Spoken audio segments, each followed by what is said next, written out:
যারা গণহত্যা ও মানবতা বিরোধী অপরাধের জন্য দায়ী তাদের কোনো অনুশোচনা নেই।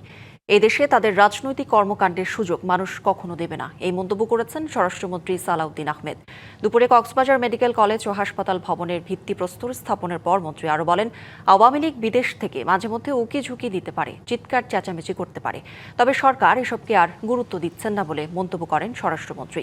এ সময় তিনি আরও জানান, কক্সবাজারের টেকনাফে অপহরণ সহ বিভিন্ন ধরনের অপরাধ দমনে সেনাবাহিনীর পক্ষ থেকে প্রয়োজনীয় স্থানে ক্যাম্প স্থাপনের উদ্যোগ নেওয়া হবে।